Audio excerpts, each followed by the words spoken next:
ചേട്ടാ, ചേട്ടൻ എത്ര നാള് സ്വപ്നം കണ്ടിങ്ങനെ ഇരിക്കും? ആ ചേച്ചിയെ പെണ്ണ് കാണാൻ ആള് വന്നിട്ടുണ്ട്. കല്യാണം കഴിഞ്ഞാ ചേച്ചി പോവേ. ഇപ്പഴാണോ പറയുന്നേ? രതിയെ പെണ്ണ് കാണാൻ വന്നതോ? രണ്ടിലൊന്ന് എനിക്കിന്ന് അറിഞ്ഞേ പറ്റൂ. അങ്ങനെ വിട്ടാ പറ്റില്ലല്ലോ. നീ ഇതുവരെ ഒരുങ്ങിയില്ലേ? വേഗം ഒരുങ്ങി ഇറങ്ങിയ. നിന്റെ ഈ മോന്തയം വെച്ച് അവന്റെ അടുത്തേക്ക് ചെല്ലണ്ട. ഇപ്പൊ അതിന് മാത്രം എന്താ ഉണ്ടായേ? എനിക്ക് കല്യാണത്തിന് താല്പര്യമില്ല. കാരണം എന്താ? ആ നാട് തണ്ടി മന്മഥന്റെ കൂടെ കറങ്ങാനോ നിനക്ക്? രംഗണ്ണ, അങ്ങനെയൊന്നും പറയാൻ പാടില്ല. അദ്ദേഹം നല്ല മനുഷ്യനാ. എനിക്കെല്ലാം അറിയാം. ഇപ്പൊ കാണാൻ വന്ന ചെറുക്കനെ 10 ഏക്കർ സ്ഥലവും 4 ബോട്ടും ഒക്കെ ഉള്ളതാ. അവനെയും കെട്ടി ഇവിടുന്ന് ഇറങ്ങി പോകാൻ നോക്ക്. അദ്ദേഹം എന്നെ ഒരുപാട് ഇഷ്ടപ്പെടുന്നുണ്ട്. ആ നിർത്തടി. ഞാൻ എന്തെങ്കിലും ചെയ്യുന്നുണ്ടെങ്കിൽ അതിനൊരു കാരണം ഉണ്ടാവും. പെട്ടെന്ന് ഒരുങ്ങി ഇറങ്ങ്.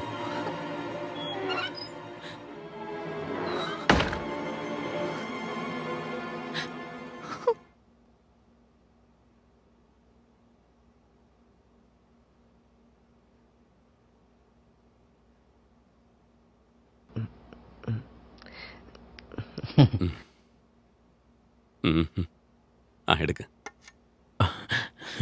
എടുക്കെടുക്ക്.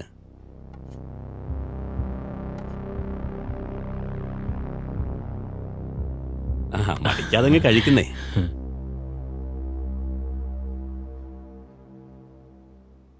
ഈ മന്മഥന്റെ സൈക്കിൾ ഇവിടെ ഇരിക്കുന്ന എന്താ?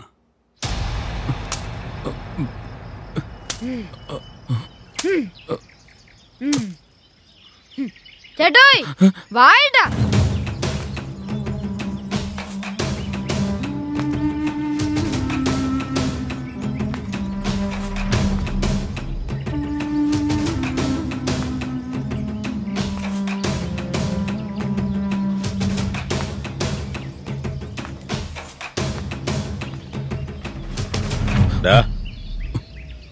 എന്നെപ്പറ്റി നീ എന്താടാ വിചാരിച്ചു വെച്ചേക്കുന്നത്?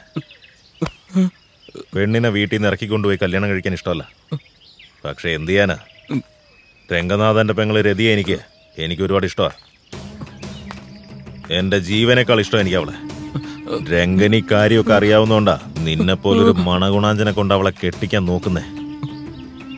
നിന്റെ അവസാനത്തെ ദിവസം എന്ന്. ചേട്ടാ, പറയേണ്ട കാര്യം പറയ്.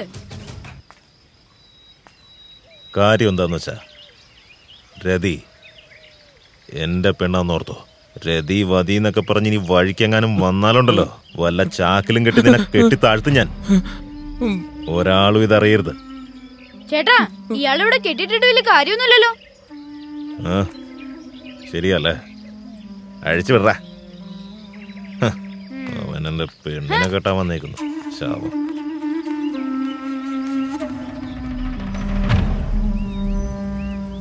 എടാ, ഒന്ന് വേഗം എടുത്തിട്ട് വേണം. നിക്കടപ്പ കൊണ്ടുവരാ.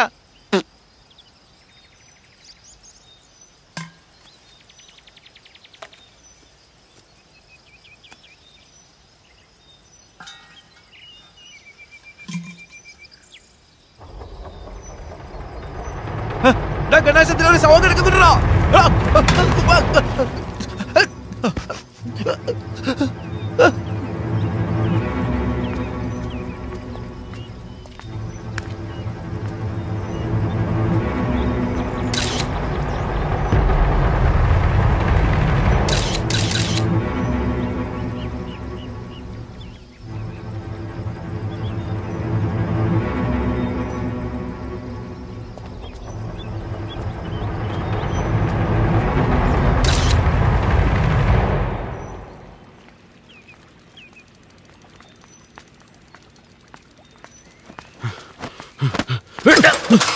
എന്താ ചെറ്റത്തോടാ കാണിച്ചാ നീ?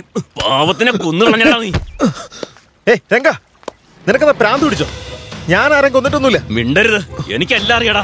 വീടിന്റെ അടുത്ത് നിന്റെ സൈക്കിൾ കണ്ടപ്പോ തോന്നി നീ എന്തെങ്കിലുമൊക്കെ ചെയ്തു കൂട്ടുമെന്ന്. നിനക്കെന്താ കെട്ടുവിട്ടില്ലേ? രതിക്ക് കല്യാണത്തിന് ഇഷ്ടമല്ലെങ്കിലും അവളെ കൊണ്ട് കല്യാണം കഴിപ്പിച്ച് അവളുടെ ജീവിതം തുലയ്ക്കുന്ന നീയാ. ആദ്യം അവളുടെ മനസ്സ് കാണാൻ നോക്കടാ, എന്നിട്ട് വാ എന്റെ അടുത്തേക്ക്. കണ്ണിച്ചോരയില്ല നിനക്ക്. എന്റെ പെങ്ങളുടെ കല്യാണം ഞാൻ നടത്തോടാ. ഒരിക്കലും നിനക്ക് തരില്ല. അതെന്താന്ന് ചോദിച്ചേ? എനിക്കെന്ത് കുറവാ ഉള്ളേ? എല്ലാത്തിനും ഓരോ കാരണങ്ങളുണ്ട്. അതെല്ലാം ഇപ്പൊ പറയാൻ പറ്റില്ല.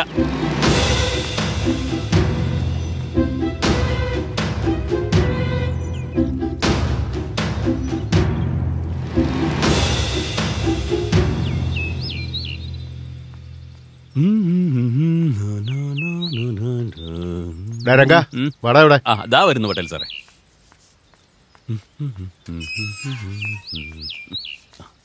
പറയൂ പട്ടേൽ സാറേ. ആ മന്മഥനൊരു പാവല്ലേടാ, നീ എന്തിനാ അവനെ അടിച്ചത്? ഞാൻ വേറെ എന്ത് ചെയ്യാനാ, അവൻ ഈയിടെയായിട്ട് കുറച്ച് അഹങ്കാരം കൂടുതലാ. പെങ്ങളെ കാണാൻ വന്ന ചെറുക്കന് അവൻ തന്നെ എന്തോ ചെയ്തത്. ഏയ് അത് വിടറാ, അവനൊരു പാവം ചെറുക്കനല്ലടാ. നീ അവനൊന്നും ചെയ്തേക്കല്ലേ കേട്ടോ. അത് പോട്ടെ, ചെടിയൊക്കെ നനയ്ക്കാറുണ്ട്, ചെന്ന് വെള്ളം ഒഴിക്കുക. ചെല്ലേ. ആയിക്കോട്ടെ സാർ. ആ മാധവനും കൂടെ കൂട്ടിക്കോ കേട്ടോ. ശരി ശരി. രാമനാഥ, പശു നശിപ്പിക്കുന്നു. ഒന്ന് ഓടിക്കുന്നേ.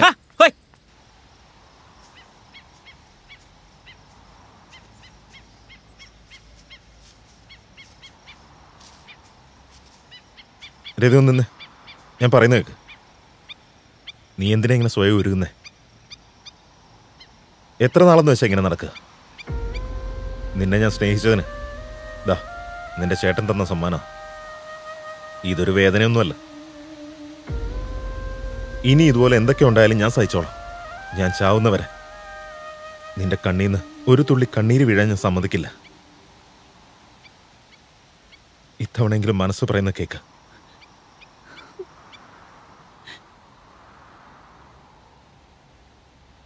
സാരമില്ല രതി,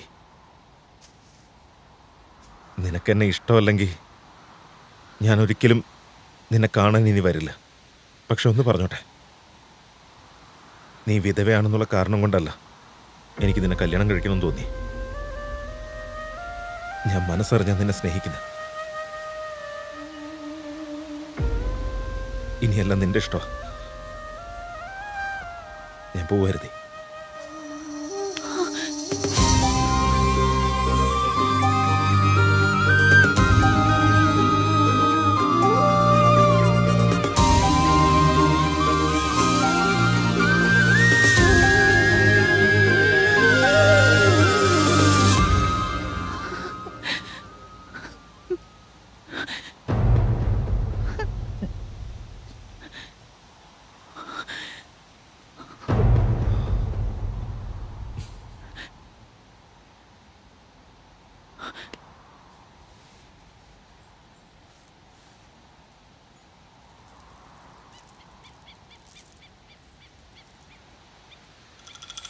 ചിറക് വിരിയ സ്വപ്നങ്ങൾ നിശബ്ദമാം ഓർമ്മയിൽ ഗഹനമാം സ്വരമയിൽ മനം മന്ത്രിക്കും.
ഓടിക്കോ ഓടിക്കോ എല്ലാരും ഓടിക്കോ.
എന്താടോ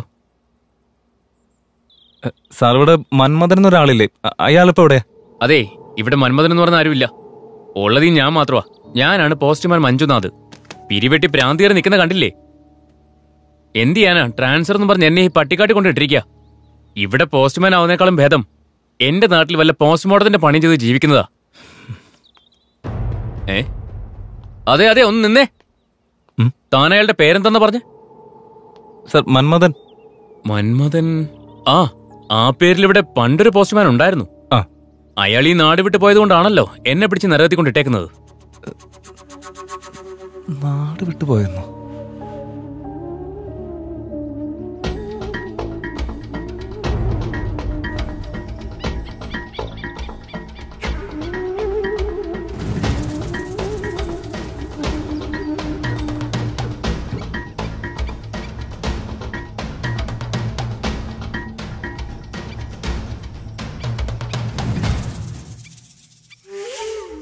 കിണറ്റിൽ ഒരാളുടെ ശവം കണ്ടുകിട്ടിയപ്പോ ഇതിനെല്ലാം കാരണം എന്റെ ഭർത്താവിന്റെ ആത്മാവാണെന്ന് ജനങ്ങൾ പറഞ്ഞു പരത്താൻ തുടങ്ങി.